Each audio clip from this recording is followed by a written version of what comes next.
चेतावनी। कुआं ठंडा जल पीने के लिए बनाए जाते हैं। यदि कोई मंदमती कुएं में डूबकर आत्महत्या कर ले तो इसमें कुआं बनाने वाले का क्या दोष। हमारे द्वारा दिखाए जाने वाले सभी मंत्र, तंत्र, प्रयोग केवल लोक कल्याण के लिए हैं। यदि कोई दुष्ट बुद्धि हमारे द्वारा बताए गए उपयोगों का प्रयोग किसी का अनिष्ट करने के लिए करेगा तो इसमें हमारी कोई जिम्मेदारी नहीं होगी। सावधान, यदि इन मंत्रों से आपका कोई नुकसान हुआ तो उसके जिम्मेदार आप खुद होंगे। इसलिए प्रयोग करने से पहले किसी ज्ञानी, महात्मा या किसी जानकार से सलाह जरूर लें। ओम नमः शिवाय। आज 25 तारीख और दूसरा महीना 2017। जैसा कि आप सभी जानते हैं, आज जो है महाशिवरात्रि का पर्व है और कहते हैं कि देवों के देव महादेव ही ऐसे एकमात्र ऐसे देव हैं जो कि अपने भक्तों को पहले आशीर्वाद देते हैं और उसके बाद वो सोचते हैं कि मैंने क्या आशीर्वाद दिया। इसलिए भोले बाबा को प्रसन्न करना बहुत आसान है और भोले बाबा बहुत जल्दी प्रसन्न हो जाते हैं। मात्र एक बेल पत्र चढ़ाने से ही भोले बाबा प्रसन्न हो जाते हैं। और यदि प्रतिदिन सुबह 11 बजे से पहले शिवलिंग के ऊपर जल चढ़ाया जाए तो भोले बाबा बहुत प्रसन्न होते हैं।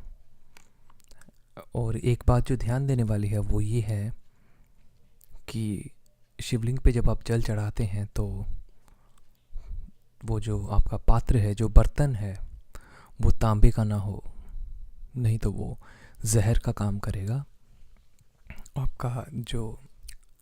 आपका जो बर्तन है वो स्टील का या फिर किसी और चीज़ का होना चाहिए बजाय तांबे के होने का। तो आप ज़रूर भोले बाबा को प्रसन्न करिए, क्योंकि भोले बाबा मन वांछित फल देते हैं। और क्योंकि आज महाशिवरात्रि है और आपने अक्सर ऐसा सुना होगा कि जो भी कर्मकांड या फिर तंत्र मंत्र विद्या होती है वो होली, दिवाली, शिवरात्रि, दशहरा इत्यादि में ज़्यादा वो लाभकारी होती है या उसके रिज़ल्ट ज़्यादा होते हैं। और इसका सीधा सा तात्पर्य होता है वाइब्रेशन से, क्योंकि उस दिन सभी के वाइब्रेशन बहुत पॉजिटिव होते हैं। सभी भगवान की पूजा में लगे होते हैं और उनका जो मन होता है वो शांत होता है। और अगर आप चाहते हैं कि कोई आपके वशीभूत हो जाए या आपसे प्रसन्न हो जाए, आपसे प्रेम प्रसंग में आ जाए, तो आप अगर मंत्र उच्चारण नहीं करना चाहते तो बिना मंत्र उच्चारण के भी ये संभव होता है। परंतु इसमें आपको उस व्यक्ति का मंत्र संख्या के बराबर नाम लेना होगा, क्योंकि मंत्र भी उसी चीज़ पे काम करते हैं जिस अवधि में आप किसी का नाम लेते हैं, तो वहाँ पर वाइब्रेशन जो कि प्रकंपन होते हैं वो पैदा होते हैं। और अगर उसको उतनी ही बार जाप किया जाए या लिया जाए जितनी बार मंत्र जाप होता है तो सेम इफ़ेक्ट पड़ता है। उदाहरण के तौर पे अगर आप किसी भी रत्न की अंगूठी पहनते हैं, स्टोन, तो अंगूठी का जो असर होता है वही असर अगर आप उस रंग का कपड़ा भी अपनी जेब में रखते हैं तो आपको सेम इफ़ेक्ट मिलेगा। तो उसी प्रकार से आपको कोई मंत्र नहीं आता, चलिए मान लेते हैं कि आपको कोई मंत्र नहीं आता और किसी को वशीभूत करना है, तो आप सिर्फ मंत्र संख्या जितनी बार उच्चारण की जाती है, कोई भी मंत्र ले लीजिए जो कि आपको लगता है कि बहुत इफ़ेक्टिव है, या आप किसी से पूछ लीजिए, किसी का काम हुआ हो तो उसको पूछिए कि कितनी बार मंत्र जाप हुए थे, उतनी बार आप जाप करिए, उसका नाम लीजिए, 100% काम होता है। ज़्यादातर काम इसलिए नहीं होता क्योंकि हमारे मन में हम अपने फ़ायदे के लिए देखते हैं। जहाँ पर अपना फ़ायदा शुरू होता है वहाँ पर फिर नकारात्मक भावना शुरू होती है। इसलिए ऐसे काम करिए जिसमें जन का कल्याण हो, लोगों की भलाई हो। अगर आपके वशीकरण से किसी का भला होता है तो आप ज़रूर वशीकरण करिए और आपका वशीकरण जो है वो 80% बजाय दूसरों के जल्दी संभव हो जाएगा।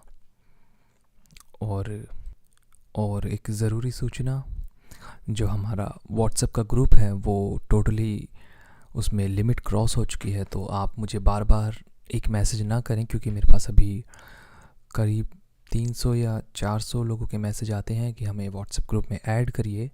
तो आपको मैं बताना चाहूँगा कि हमारा व्हाट्सएप ग्रुप जो है वो भर चुका है, उसमें अभी जगह नहीं है। तो आप मुझे रिक्वेस्ट कर सकते हैं, मैं आपका नंबर सेव रखूँगा। यदि कोई उसमें से कम होगा तो उसमें आपको ऐड कर लिया जाएगा। और हमेशा याद रखिए, जो आपकी ज़िंदगी में आपके लिए बना है, आपको उस पर वशीकरण करने की ज़रूरत नहीं है। वो अपने आप आपके साथ जुड़ जाएगा, या प्रकृति या फिर भगवान उसको आप तक पहुंचा देगा। ज़रिया कोई भी हो सकता है, लेकिन आखिरकार वो आपसे मिल जाएगा। वशीकरण का प्रयोग वहीं होता है जहाँ पर कुछ ऐसे काम करने हों जो कि अपने मन के वांछित हों, यानी कि अपनी मनमानी जहाँ पर आ जाती है, वहाँ पर ऐसे शब्दों का प्रयोग होता है। क्योंकि प्यार में इतनी शक्ति होती है कि वो दुनिया का हर काम करने के लिए काफ़ी होता है। उल्टे सीधे काम करने के लिए तंत्र मंत्र की सहायता की ज़रूरत होती है। और आज के समय में तो हर तीसरा व्यक्ति तंत्र मंत्र की सहायता लेता है, और बजाय दूसरों के करवाने से खुद करता है। तो खुद करने से आप थोड़ा अपने आप को बचाइए, क्योंकि इनका प्रभाव जितना अच्छा है उतना उल्टा भी हो जाता है। और जितना हो सके किसी की परामर्श के बिना ये काम कभी भी ना करें, इनमें ना पड़ें, क्योंकि ये जाल की तरह होता है। अगर एक बार आप इनमें पड़ गए तो आप अंदर ही अंदर जाएंगे, बाहर निकलना बहुत मुश्किल होता है। और एक छोटा सा उपाय बता देता हूँ मैं आपको। जिस किसी को भी वशीभूत करना हो, एक इलायची लीजिए, अपने सर के ऊपर से 7 बार घुमाइए, और यदि हो सके तो 1.25 लाख बार उस व्यक्ति का नाम ले लीजिए, या फिर आप ओम क्लीम कामदेवाय व्यक्ति का नाम वश्यम कुरु कुरु स्वाहा ये मंत्र जाप करके उस इलायची को चलते हुए पानी में छोड़ सकते हैं, और आपका जो वशीकरण है ये स्वतः ही हो जाएगा। लेकिन मैं आपको ये कहूँगा कि सब कुछ आप उस आदि शक्ति, उस परमपिता परमात्मा पे छोड़ दें। वो आपके सारे दुख दर्द सब कुछ आपसे, मतलब आपके जीवन से हटा देगा। वजह सिर्फ एक है कि आपको उन पे पूरा विश्वास करना होगा। याद रखिए, एक कदम आप बढ़ाएंगे तो 100 कदम वो बढ़ाएगा। और बस मैं आपसे यही चाहता हूँ कि आप मेरे चैनल को ज़रूर सब्सक्राइब कीजिए और वीडियो को लाइक कीजिए। कमेंट सेक्शन में अगर आप कुछ पूछना या बताना चाहते हैं तो ज़रूर बताइएगा, और जुड़े रहिएगा दुर्लभ सामग्री के साथ। मैं आपके लिए बना के लाऊंगा ऐसे ही अति दुर्लभ वीडियोस। आप बस चैनल को सब्सक्राइब करिए और कमेंट सेक्शन में अपनी प्रॉब्लम्स बताइए। और अगर मैं आपके फ़ोन का जवाब नहीं दे पा रहा या मेरा फ़ोन स्विच ऑफ आ रहा है, इसका मतलब है कि मैं किसी की सहायता में व्यस्त हूँ, तो आपको थोड़ा सब्र करना होगा। ऐसे भी लोग हैं जो 6-6 7-7 दिन तक मेरे एक मैसेज का रिप्लाई का वेट करते हैं, तो कृपया आप भी वेट करिए। मैं फ्री हुआ तो आपको ज़रूर मैसेज करूँगा। और जिन लोगों को मेरी आवाज़ पसंद आती है उनके लिए मैं कहना चाहूँगा कि बहुत बहुत आपका धन्यवाद, और इसी तरह से आप जुड़े रहिएगा मेरे चैनल के साथ।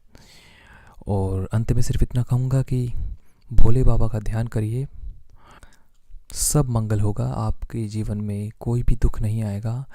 अपनी जो जीवन की नैया है वो भोले बाबा को दे दीजिए, और वो आपको इस भवसागर से पार करेंगे। ओम नमः शिवाय।